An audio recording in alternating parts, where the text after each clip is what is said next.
안녕하십니까? 55세 은퇴를 꿈꾸는 은퇴 예정자 사과연 소장입니다.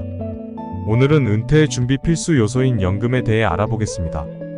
연금은 크게 국민연금, 퇴직연금, 개인연금으로 나눌 수 있습니다.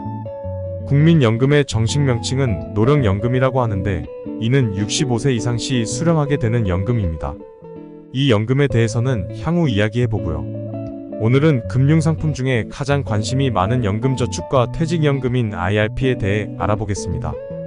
특히 45세 이후부터는 이 두 상품을 관심있게 봐야 하는데요. 이 두 상품은 투자 수익과 절세 등의 측면에서 매우 중요하기 때문에 잘 알고 가입해야 합니다. 그러면 연금저축과 IRP는 언제 가입하고 언제 수령하는지에 대해 비교해보면서 설명드리겠습니다. 연금저축과 IRP는 최소 5년 이상 납입해야 하는 조건과 55세 이후에 수령해야 하는 기본 조건이 있습니다. 이런 조건으로 55세까지 가입할 수 없을 경우에는 가입을 신중하게 결정하시고, 세액공제를 위해서 가입하시는 젊은 연령대의 분들은 최소의 금액으로 가입하시길 추천드립니다. 55세 이후부터 10년 동안 연금 수령의 형태로 돈을 받으시는 상품이므로 목돈 마련의 의미보다는 65세 이후 노령연금 수령 이전까지 공백기를 메꿔주는 역할을 하기에 딱 좋은 상품입니다. 55세 은퇴를 꿈꾸는 저로서는 은퇴시 적립금액으로 1억 정도를 목표로 하는 것이 좋을 것 같습니다. 65세 노령연금이 나올 때까지 월 100만원 정도 수령할 수 있는 연금을 만드는 거죠. 그래서 45세 때부터 이 두 상품에 관심을 가지시라 말씀드리는 겁니다. 45세 이후부터는 소득도 높아지는 은퇴 시기이고, 은퇴도 10여 년 정도 남아있는 연령대이기 때문에 정말 필요한 상품인 것 같습니다.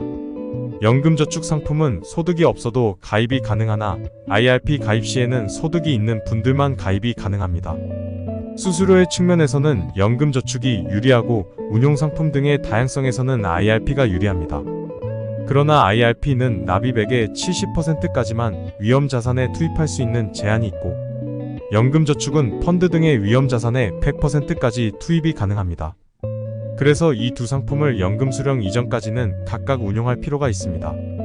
물론 자금 여유가 있거나 55세 이전까지 자금을 묶어 두실 수 있는 분들에게 해당되는 조언입니다.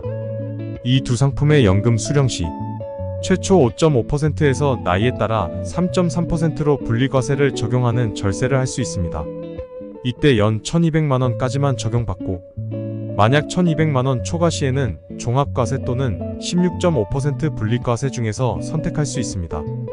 만약 소득이 많은데 연금 수령으로 연 1200만원이 초과될 경우에는 연금 수령을 20년으로 길게 신청하셔서 연금 수령액을 낮추는 방법을 선택하시면 좋을 듯 하네요.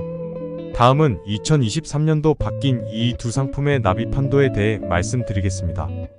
2023년도부터 납입 한도가 연 900만원으로 확대되었습니다. 연금저축만 가입할 경우 연 600만원까지 가능하고요. 추가로 IRP 연 300만원까지 납입이 가능합니다. IRP만 가입할 경우에는 연 900만원까지 납입이 가능합니다. 이때 소득에 따라 세액 공제율은 주민세 포함 13.2% 또는 16.5%를 공제받을 수 있습니다.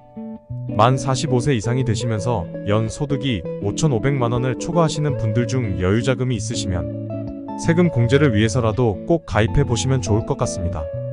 55세가 안 올 것 같았는데 저도 이제 2년 후면 만 55세가 되네요. 금방 옵니다.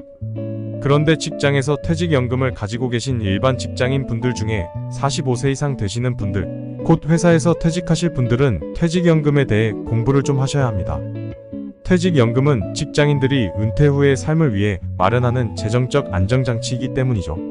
우리나라 퇴직연금 제도는 크게 첫 번째, 확정급여형인 DB형, 디파인드 베너핏, 두 번째, 확정기여형인 DC형, 디파인드 컨트리뷰션, 그리고 세 번째, 퇴직연금 IRP, 인더비저월 리타이어먼트 펜션의 세 가지 유형으로 나뉩니다. 제가 45세부터 은퇴에 대해 연금 상품들에 대해 고민해야 한다고 말씀드렸는데요. 우리나라 근로자들이 평균적으로 퇴직하는 나이는 약 49.3세로 조사되었습니다.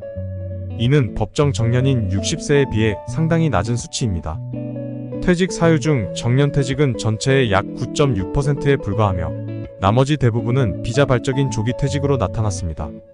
이러한 통계는 아이러니하게도 노동시장에서 실질적인 은퇴 연령이 점차 높아지고 있음을 반영하며 평균적인 실질 은퇴 연령은 약 72.3세로 조사되었습니다.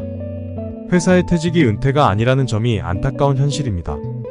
퇴직연금이 퇴직 후의 생활에 전적으로 충분하다고 볼 수는 없지만 국민연금과 함께 노후 생활에 꼭 필요한 연금이 될 수 있도록 45세 이후부터는 연금 계좌를 모니터링해야 합니다.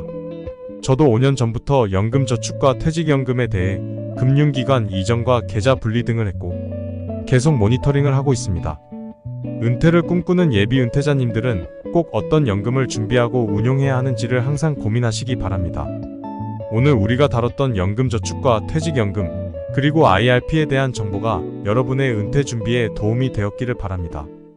기억하세요. 은퇴 준비는 무조건 일찍 시작해야만 하는 것이 아닙니다. 45세가 되었다면 이제부터라도 늦지 않았습니다. 세심한 계획과 지속적인 관리로 여러분의 노후를 안정적으로 준비할 수 있습니다. 함께하는 내일을 위해 오늘부터 시작합시다. 다음 시간에도 더 유용한 정보로 찾아뵙겠습니다. 감사합니다.